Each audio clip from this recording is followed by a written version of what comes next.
Video 21, how illegality, higher prices and uncontrollability causes a whole lot of bad stuff. Starting with illegalization, we have seen that it causes higher prices. Not much higher prices, probably not as much higher prices as it used to, but still, in all likelihood, higher. And that is sort of okay.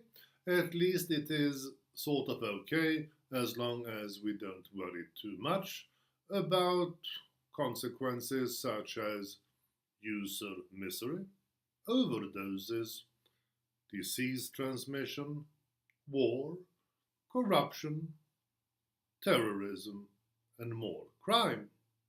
Because such higher prices in all likelihood do cause at least some would have been drug users to desist from using drugs, or at least to use less drug.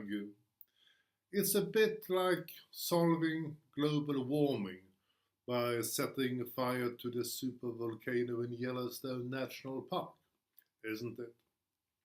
Having seen that higher prices' ability to cause less use is real, but less than we had expected it to be, or at least than it used to be, I, though I might be wrong, claimed that of all the harms that relate to drugs, a majority was caused mainly by drug illegality rather than by drug use, and by illegality of drug supply, sale in particular.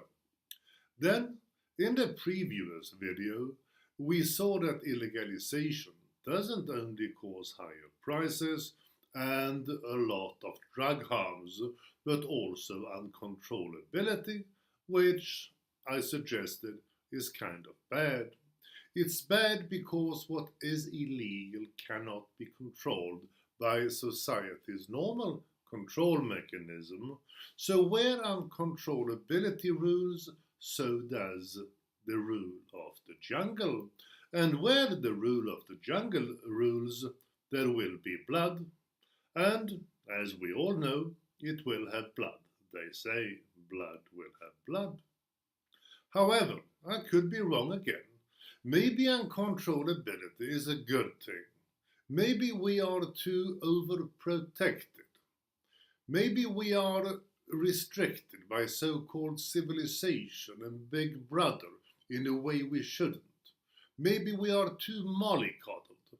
Maybe the time is right for a bit of jungle law, survival for the fittest, social Darwinism, neo-evolutionism, and a society where the voice of the sword will be allowed to speak freely, unimpeded by silly restrictions and correctnesses.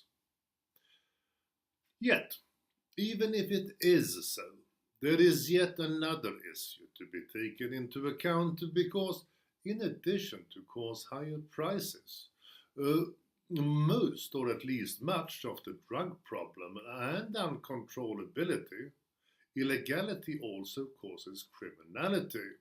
And this showing how illegality causes bad stuff, criminals, criminal takeovers, and finally criminality and the two mechanism is what the next few videos will be about.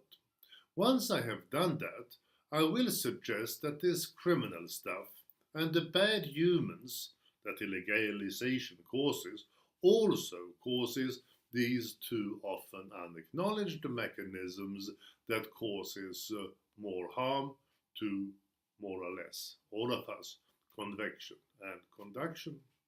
So, the next few videos will show the different ways in which illegality, by itself and by causing higher prices and uncontrollability, directly and indirectly creates all sorts of bad stuff, including criminals, criminal takeover, criminality, and dysfunctional individuals and surpluses.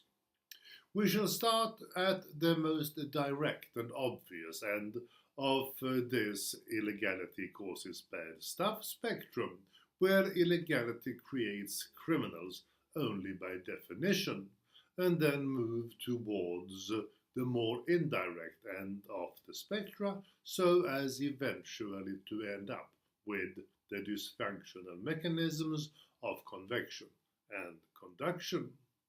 In the next video, we shall see how criminality creates criminals.